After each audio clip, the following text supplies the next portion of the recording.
looking how I'm looking, so please excuse my appearance. I wanted to hop in here real quick to share something with you that was eye-opening, but it was funny too. I had to laugh at myself. So anyway, I'm gonna be losing some sunlight here in a minute, so I gotta talk fast. Now, one thing that makes me uncomfortable about going to the gym is that it seems like some guys just go to the gym to be entertained by the women. They just want to see the women walk back and forth. Some guys just literally sit on the equipment, not even working out. They just want to see the women work out. It's creepy and I don't like it, okay? It makes me very, very, very uncomfortable. So that's one thing I do not like about going to the gym. One guy, even as I was working out once, he gonna lean over on the equipment and ask me what am I doing after this? Like, really? I'm going home. My husband is waiting for me. That was my answer. You know, but that whole thing, I know that some women, they like it. They enjoy the attention. You can tell because they just be fanning back and forth all over the gym. You know, so they like it. But I'm not there for that. Anyway, there's this one piece of equipment, though, that I use all the time. Not every time I go, but I use it quite often, and I've been using it for a while. And I don't know the name of it, but it targets the core. It targets the core and, you know, the love handles.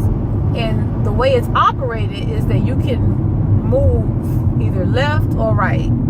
And so you can change the weight and all of that on it.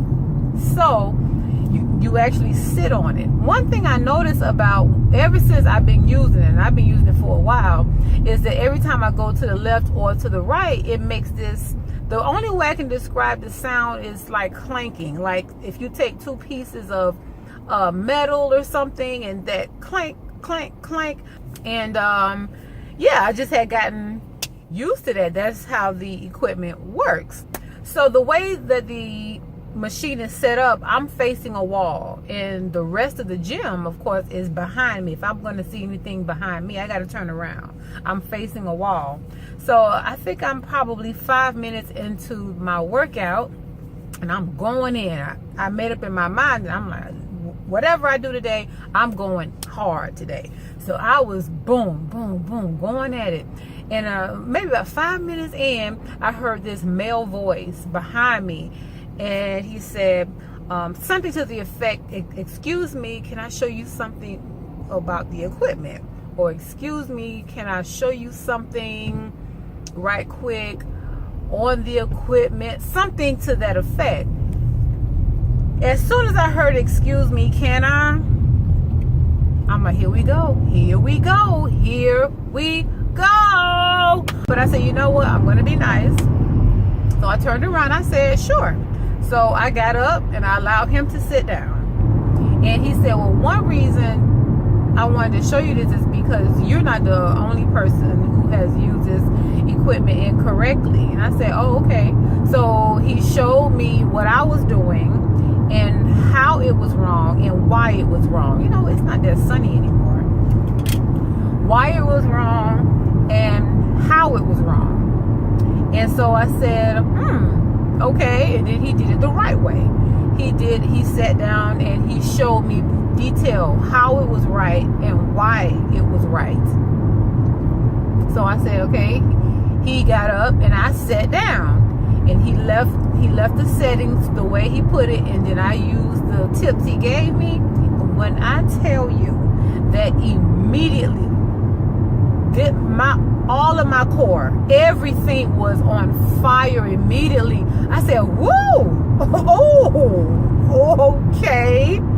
So, like, I don't know what I've been doing. I don't know what I was doing before. But this right here, though, yeah, I feel this. And so he was telling me that, you know, the way I was doing it before, I was kind of like I wasn't really putting the weight, or I wasn't really focusing on the core and the core alone. I was kind of distributing it throughout other parts of my body. But this right here, it made my core work. I said, okay, I can really feel the difference. So anyway, long story short, I said, thank you very much. He got, he went on about his business. So when I sat down, immediately, the Holy Spirit started talking. And I had to laugh at myself. Because the first thing I said to myself was, this man came over here to help you, and he's gone. He didn't come over here asking you, what you doing after this, like the other guy or whatever. He came over here to help you work out better. That's what he came over here to do. He did that, and once he did it, he was gone. This man didn't come over here trying to holler. He wasn't studying you. He wasn't studying you at all. All he wanted to do was help. And he probably came over here because he wanted you to stop tearing up these people's equipment. Because another thing was, when he did it the right way, there was no clanking. None. When he went to the left, no clank. He kept going either side smoothly, no clank, clank, clank. So I was probably for years I'm tearing up these people's equipment. He came over here so I can stop tearing it up. But anyway, the point is, he came to help. And God really dealt with my presumption. Because, of course, I'm thinking spiritually, on a spiritual plane as well. And I wanted to share that with you, because sometimes God have people in our lives, and do you know that's all they want to do? That's all they want to do. All they want to do is help. They genuinely want to help, and they want nothing in return. They don't want your money. They don't even necessarily want your camaraderie.